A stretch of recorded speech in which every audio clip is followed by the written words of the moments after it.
네, 신지우입니다. 파란 눈에 늑대같이 생긴 얼굴로 유명한 시베리안 허스키는 러시아의 시베리아 북동쪽 끝인 추코트카라는 곳에서 유래된 견종이에요. 활동적이고 추위를 잘 안 타서 썰매 끄는 개로 많이 알려져 있잖아요. 우리나라에 들어온 지는 얼마 안 됐어요. 하지만 애가 원체 멋있게 생겨가지고 인기가 많습니다. 일본도 그런데 1980년대 그 버블 경제 시절에 부자들이 애완동물 산업에 많이 뛰어들었어요. 그래서 비싼 외국 견종들을 들여왔었거든요. 그럼 그 당시에 일본 애견 업계에서 유명한 사람이 누구였느냐? 이 사람입니다. 아프리카 캔넬이라는 애완동물 가게를 운영하던 51살의 세키 네겐이에요. 대중적인 것보다는 특히 비싸면서도 인기 있는 개들만 선호하는 손님들을 대상으로 사업하던 사람이죠. 아시아권에서는 아직 동물이 재산 개념이잖아요. 물건 취급해요, 법적으로. 그래도 생명이긴 하기 때문에 나라 간 이동할 때는 이 절차가 꽤 복잡합니다. 비싼 견종이면 돈이 더 들겠죠. 80년대 애완동물 산업은 그래서 이게 사치 산업이 되기도 했어요. 세킨에게는 개를 들여와서 파는 것보다 소수의 번식이 가능한 개를 들여와 자국에서 번식을 시키는 게 비용을 줄일 수 있겠다고 생각한 겁니다. 그 당시 일본에서는 브리딩이라는 개념이 자리 잡지 않을 때였어요. 세키네겐이 그런데 이 사업에 손을 댔던 거죠. 그러면서 시베리안 허스키를 데려와 번식시켰고 일본에 알렸던 겁니다. 그전에도 말라뮤트를 번식시킨 사람으로 알려져 있어서 TV에도 여러 번 출연해 왔었거든요. 시베리안 허스키의 인기가 높아지면서 더 대박이 났던 겁니다. 세킨에게는 사업 감각이 너무 좋았어요. 허스키를 찾는 사람 수를 늘리려면 어떤 방법을 써야 될까요?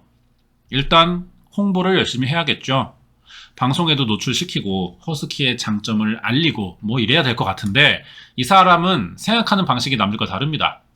복잡하고 비용이 계속 들어가는 홍보 방법보다 자체적으로 번식시키고 훈련한 개를 대회에 내보내서 입상시킨 거예요. 입상한 개는 그만큼 우수하고 키운 사람도 뭐 훈련 방법과 노하우, 전문 지식이 있다는 이런 인식이 들잖아요. 이때부터 시베리안 허스키의 수요가 폭발적으로 늘어났고 희귀 견종을 들여오는 사람이라는 소문에 다양한 개를 찾는 사람들도 많아지기 시작합니다. 그래서 나중에는 뭐 사자, 호랑이, 곰에 1m가 넘는 대형 고양이가 카라칼이라는 게 있거든요. 뭐 이런 희귀 동물도 들여왔고요. 투자까지 받으면서 분양과 브리딩 사업을 본격적으로 시작했어요. 이렇게 세킨에게는 사업을 키우면서 많은 돈을 벌어들이고 있었는데 이게 어느 날부터 회사가 휘청대기 시작하는 겁니다. 경제 거품이 꺼져가는 거예요. 나라 경제가 어려워지자 이때 일본 산업 대부분이 타격을 받긴 합니다. 하지만 세킨에겐의 동물 사업은 이게 필수 산업이 아니잖아요. 가격도 비싸고 사람들의 소비가 줄어들면서 피해를 유독 더 크게 입었던 거죠. 비싼 동물을 들여왔는데 데려갈 사람은 없는 거예요. 동물은 생명이라 유지비가 계속 나가죠. 데리고만 있으면 손해가 누적될 수밖에 없습니다. 분양할 사람은 없고 얼마 전에는 사육장 확장까지 했거든요. 그렇다고 가격을 낮추면서 팔 수도 없는 거예요. 결국 세킨에게는 고민 끝에 1억 4천만 엔 규모의 사육장과 번식장까지 한화로 15억 정도 됩니다. 이런 큰 빚을 지게 됐죠. 그것도 30년 전에 15억이라는 거예요. 소비자는 사라졌고 투자금은 들어간 어려운 상황이 계속되자 다른 방법으로 이 사태를 해결해야 됐어요. 비싼 개를 투자 종목으로 만들어서 투자자들을 유치하기로 한 겁니다. 문제는 이게 사기 구조를 가지고 있었다는 거죠. 여기에 당한 사람이 한둘이 아닌데 대표적으로 39살의 가와사키 아키오라는 남성이 있어요. 가와사키는 사이타마현의 교다시에서 상한 음식들을 처분하는 산패 처리 회사의 임원이었습니다. 이 회사도 버블 경제가 끝나면서 경영 실적이 나빠졌고요. 손실을 메꿀 방법이 필요했는데 이때 세킨에겐이 접근했던 거죠. 로디지안 리지백이라는 견종이 있어요. 이게 해외에서 유행 중이라 이제 일본에도 들어오면은 수요가 생길 텐데 교배만 생기면 새끼를 비싼 가격에 팔 수 있다면서 마치 인기 주식 종목처럼 투자를 권유한 거죠. 가와사키가 여기에 넘어갑니다. 그래서 암컷을 수입해오는 비용으로 1100만 엔을 투자했어요. 하지만 얼마 안 돼서 주변 사람들에게 세키네겐이 들여온 로디지안 리즈백은 수컷이고 나이도 많아서 짝짓기가 불가능하다는 말을 듣게 된 거죠. 확인해보니까 진짜인 거예요. 화가 난 가와사키가 전화로 따졌죠. 세키네겐은 그런데 의외로 또 자기가 실수했다면서 돈을 돌려줄 테니 사육장으로 와달라고 하는 겁니다. 이날이 1993년 4월 20일 저녁이었어요. 세키네겐은 방금 퇴근하고 온 가와사키가 일하느라 힘들었을 테니 투자금 반환 처리하는 동안 잠시 기다리라면서 영양제 하나를 줍니다. 그리고 조금 있다가 이 사육장으로 야마자키라는 사람이 들어왔어요. 세키네겐 회사 임원이고요. 자기 회사 브리딩 사업에 투자도 했었거든요. 그런데 이 사람이 들어오자마자 깜짝 놀라는 겁니다. 회사 사장과 같이 투자자를 만나러 온 것 같은데 대체 뭘 보고 놀랐냐는 거예요. 세키네겐이 노래를 흥얼거리면서 비닐 장갑을 끼고 있는 거예요. 같은 회사 임원인 야마자키는 이 상황을 직접 보면서도 믿을 수가 없었거든요. 투자 문제로 찾아온 가와사키가 거품을 물고 쓰러져 있는데 정작 세키네겐은 아무렇지도 않은 표정을 하고 있던 거죠. 응급조치나 경찰 구급차 부르지도 않고요. 쓰러진 가와사키랑 자기 이렇게 번갈아 보면서 시신 처리를 명령한 겁니다. 야마자키는 자기가 이걸 거절하면 무슨 일을 겪을지 몰라서 가게와 조금 떨어진 여기가 포포하우스라고 불렀거든요. 여기가 자기 집이에요. 야마자키 집. 여기로 시신 옮기는 걸 도와줄 수밖에 없었죠. 하지만 사람이 죽었는데 아무렇지도 않게 비닐 장갑을 끼고 있는 세키네겐 보면서 도저히 시신 처리까지는 할 수가 없었습니다. 세키네겐 혼자 했어요. 시신 처리는. 왜 신이 난 건지 모르겠는데 계속 노래를 부르면서 했다는 거죠. 이미 이런 행동이 익숙하고 뭐가 문제가 되는지도 모르고 있는 것 같아 보였어요. 이 사람입니다. 세키네겐. 행동을 봤을 때 살인을 하고 노래 부르면서 시신 처리를 하고 있는 거예요. 지금. 사이코패스 유형이라고 봐야 되는데 가와사키에게 줬던 약이 문제겠죠. 이게 질산 스트리크닌이라고 합니다. 동물 안락사용으로 쓰이는 성분이에요. 망해가고는 있지만 성공한 사업가라 인맥이 넓었고 그중엔 번식 사업을 했으니까 알게 된 동물병원 의사들도 많겠죠. 이 의사들에게 받아왔던 건데 5g을 썼다 그래요. 이게 5g이면은 성인 50명에게 쓸 수 있는 약이고 성분 자체도 맹독성이라고 합니다. 이걸 먹고 쓰러지자 영업장으로 들어온 야마자키에게 시신 운반과 뒤처리를 지시했던 거죠. 아마 야마자키는 시신 처리를 위해 불러야 됐던 것 같아요. 이게 세키네겐의 첫 번째 범행이라고 알려져 있거든요. 하지만 행동이나 범행 수법 봤을 때 초범 같다는 생각은 들지 않죠. 그리고 스스로 지키는 범죄 수칙도 정해놨던 사람이에요. 이거 알아보자면은 첫 번째, 세상을 위해 필요 없는 녀석을 죽인다. 두 번째, 금방 잡힐 보험금 목적으로는 살인하지 않는다. 세 번째, 욕심쟁이들을 죽인다. 네 번째, 피를 흘리지 않는 것이 중요하다. 다섯 번째, 사체를 투명하게 하는 것이 가장 중요하다. 이런 건데 이 수칙을 스스로 잘 지키면서 살인을 했다는 겁니다. 다섯 번째가 특이하죠. 번역체라 그런 건지 모르겠는데 시신을 눈에 띄지 않게 숨기겠다 이런 뜻 같아요. 그래서 시신 처리를 이 사람은 유독 꼼꼼하게 시간을 많이 들여서 했습니다. 방울토마토 크기로 잘라서 대부분 강에 버렸고요. 뼈는 드럼통에 넣어서 부순 뒤에 화장했대요. 노래 부르면서까지 이렇게 할 정도면은 이게 첫 범행이라고 볼 수는 없고요. 수사 과정에서 밝혀내지 못한 사건이 분명히 있었을 거라고 생각됩니다. 결국 모든 범죄를 다 밝혀내진 못한 사건이었고요. 경찰은 피해자를 30명 정도로 추정하고 있어요. 사업을 계속하면서 계속 이런 식으로 투자금을 사기친 뒤 피해자들을 죽여왔다는 건데 그럼 세키네겐은 어떤 사람이길래 이런 범행을 저지르면서도 감정 변화를 보이지 않는 걸까요? 성장 배경 알아보자면 사이타마 현의 지치부시 출신이라 그래요. 1942년생이고 아빠가 남학신 장인이라 예전에는 장사가 좀 잘 됐을 겁니다. 하지만 고무와 가죽으로 만든 신발이 보급되면서 찾는 사람이 줄어들자 폐업했어요. 이게 세키네겐이 18살 때거든요. 크게 가난하진 않지만 집안이 갑자기 기우는 걸 본 거죠. 세키네겐은 원래 눈에 띄는 사람도 아니었대요, 성격이. 하지만 이때부터 아빠가 사업을 포기하면서 성격이 변했다고 합니다. 잘 살던 집 갑자기 변했고 이런 게 어릴 때는 친구들이 굉장히 불쌍하게 보는 경우들이 있어요. 놀림감이기도 하고 이런 데서 좀 스트레스를 받았는지 갑자기 건물에서 뛰어내리거나 습관적으로 거짓말을 했다는 거죠.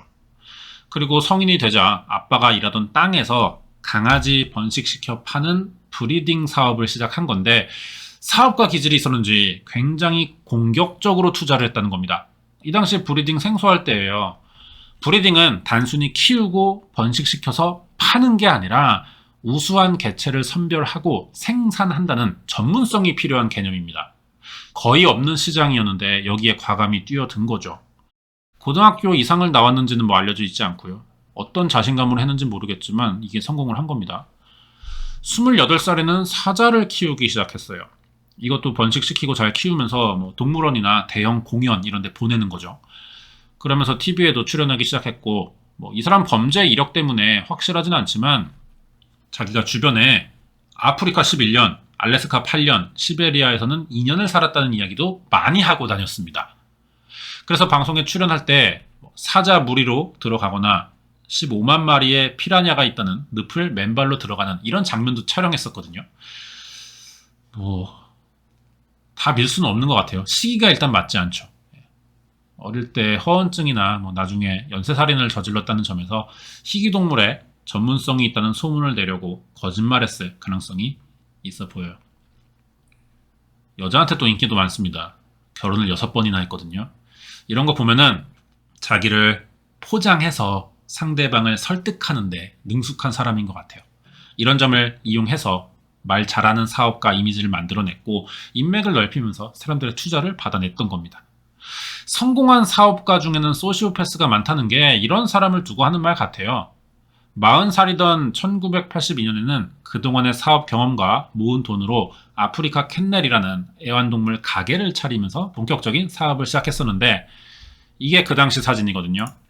잘 보면 새끼손가락이 없죠. 이 털에 파묻힌 게 아닙니다. 이게 야쿠자와 생긴 돈 문제를 해결하려고 잘렸다는 이야기가 있어요. 여기까지 이런 것도 봤을 때 사업 성공을 위해 수단과 목적을 가리지 않는 사람이라는 생각이 들고 돈이 된다면 상대를 가리지 않고 속이면서 자기 손가락 정도는 포기할 수도 있다는 이런 거는 과감하다고도 볼 수 있지만 범죄에 손을 댄 이상 사이코패스적이라고 볼 수밖에 없다는 거죠. 이렇게 사업을 넓히면서 살인을 해왔던 건데 어떤 일이 있었는지 더 알아보자면요. 새끼손가락 잘렸잖아요. 확실히 야쿠자들을 알고 지냈던 것 같아요. 사업상 어려운 부분이나 해결하기 까다로운 일 생기면은 처리해주는 역할로 쉬운 한 살의 엔도라는 야쿠자 행동대장이 있는데 사업장인 아프리카 캔넬에 문제가 생기면은 쉽게 해결되지 않을 것 같을 때 항상 이 사람이 와서 해결을 했다는 거죠. 엔도는 첫 사건으로 알려진 가와사키가 어느 순간부터 보이지 않자 이게 실종 사건이라고 생각했어요. 세키네겐이 관련됐을 거라는 눈치를 챈 거죠. 그래서 세키네겐을 찾아갑니다. 가와사키 살인사건 자기가 알고 있다면서 신고하지 않는 조건으로 협박을 한 거예요. 아프리카 캔넬과 부동산을 다 넘기라는 거죠.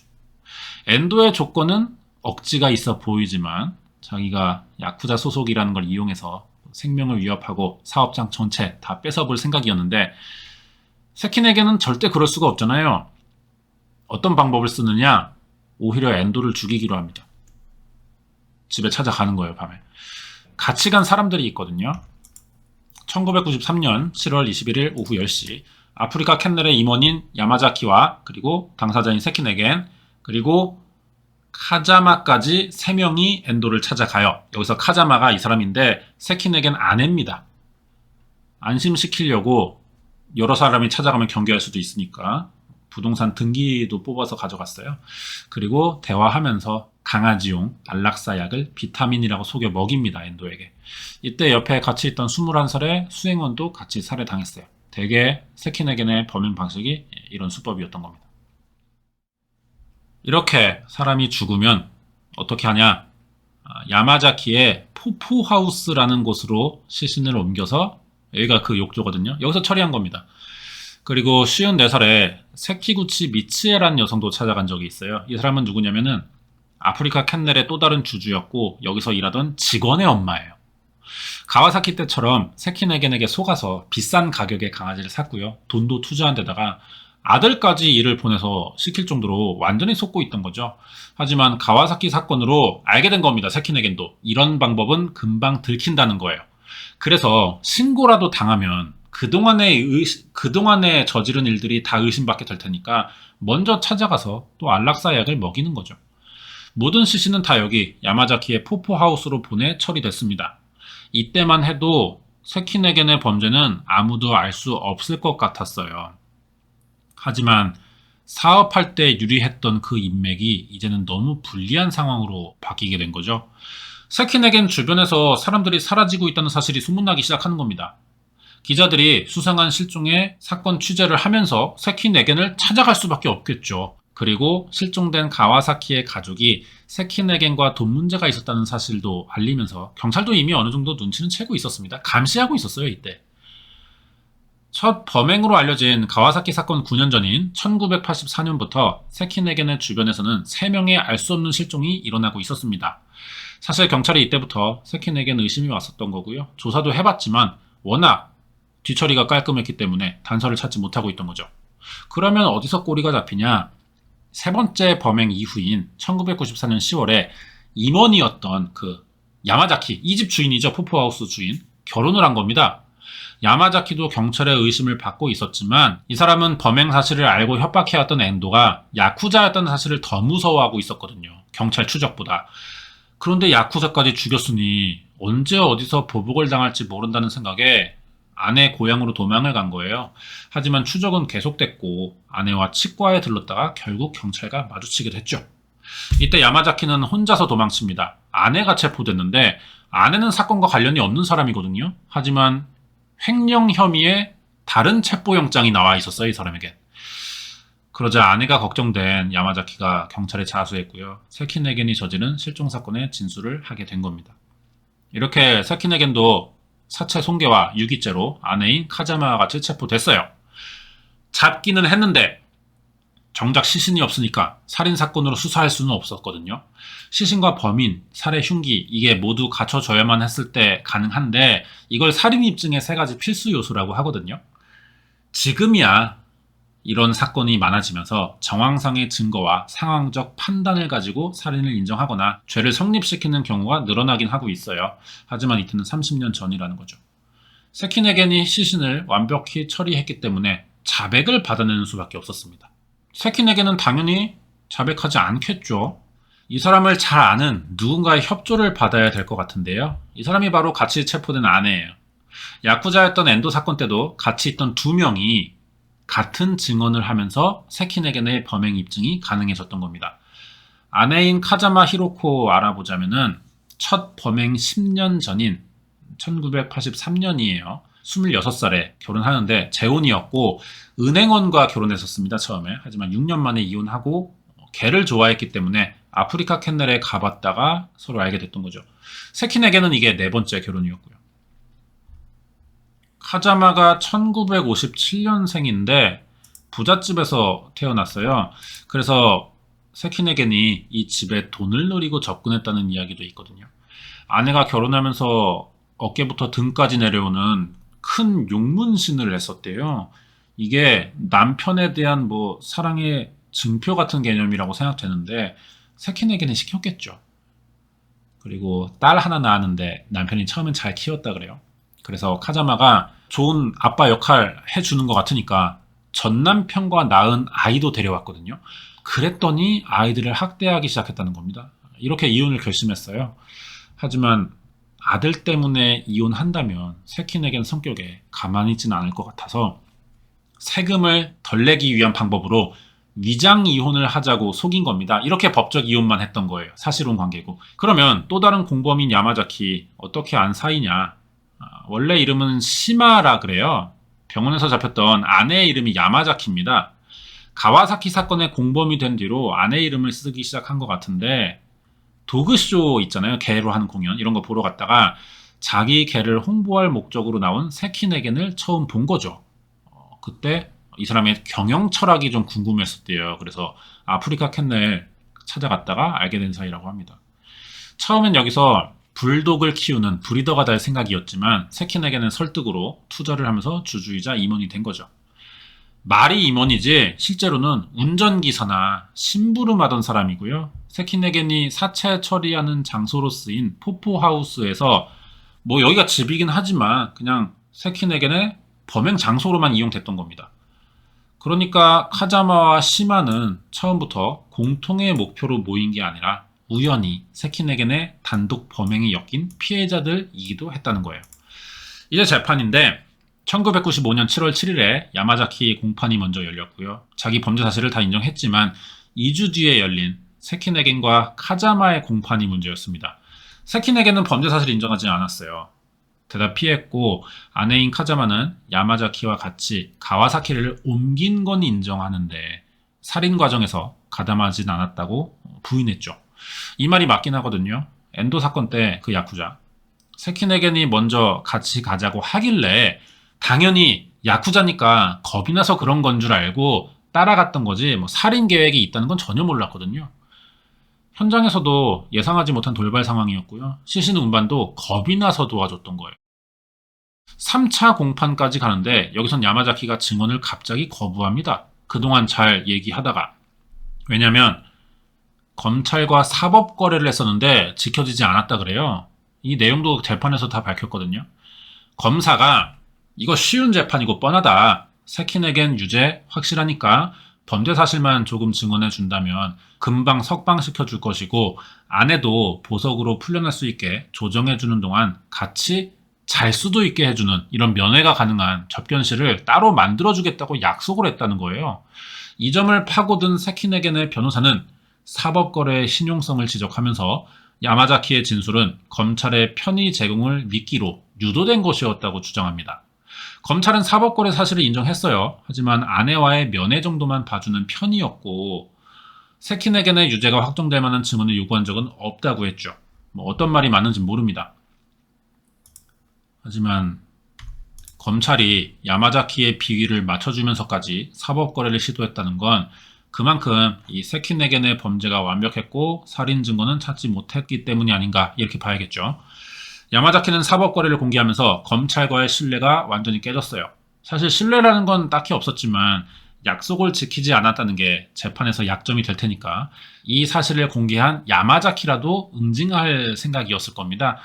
야마자키는 스스로 살인 혐의를 벗는 수밖에 없겠죠. 그래서 시신을 처리하던 포포하우스의 현장 검증이 있었는데 딱히 달라지는 건 없었어요. 워낙에 검찰 권한이 막강한 나라기도 하고. 그 뒤로 몇 번 더 공판 계속되다가 야마자키가 재판을 포기합니다. 더 길게 끌어봐야 이득이 안 된다고 생각한 거죠. 3년형 확정됐어요. 3년형이 적어 보일 수도 있는데 한 번이면 모르겠지만 경찰이 30차례 이상의 연쇄살인으로 추정하는 사건에서 시신 처리와 장소를 제공한 사람이란 말이에요. 그동안 한 번도 신고되지 않았다는 점은 공범이라는 오해도 받을 수 있을 만한 정황이겠죠. 하지만 사법거래나 세키네겐의 협박으로 범행을 도울 수밖에 없던 점이 참작이 많이 된 겁니다. 1998년 9월 3일은 이 사건의 57번째 공판이 열리는 날이었어요. 95년에 첫 공판이 있었으니까 3년 내내 한 거죠, 이 재판을.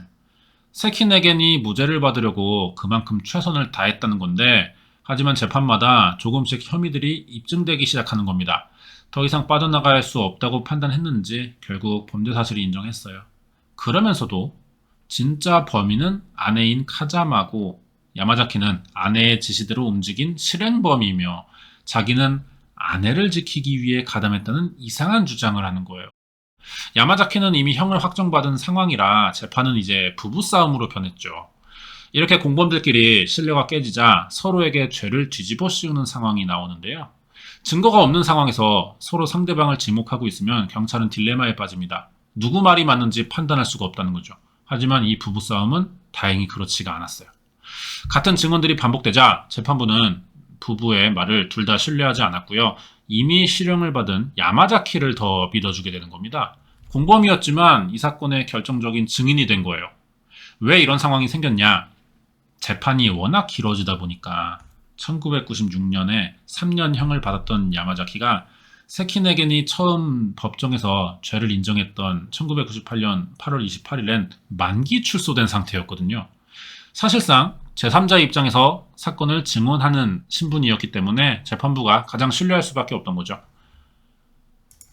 재판은 대법원까지 갔고요. 2009년 6월 5일 105회가 넘는 공판을 끝으로 세키네겐과 카자마 부부의 상고를 기각하면서 사형을 확정합니다. 아내인 카자마는 아직 도쿄 구치소에 있고요. 세키네겐인데 이게 감옥 안에서 찍힌 사진 같아요. 다발성 장기 부전으로 감옥에 들어간 지 8년 만인 2017년 3월 27일에 55살의 나이로 사망했다고 합니다. 사건 내용은 여기까지고요. 뒤에 관련된 이야기 남아있거든요. 끝까지 봐주시고요. 이번 영상은 일본의 사이타마 애견가 연쇄살인 사건 파일이었습니다.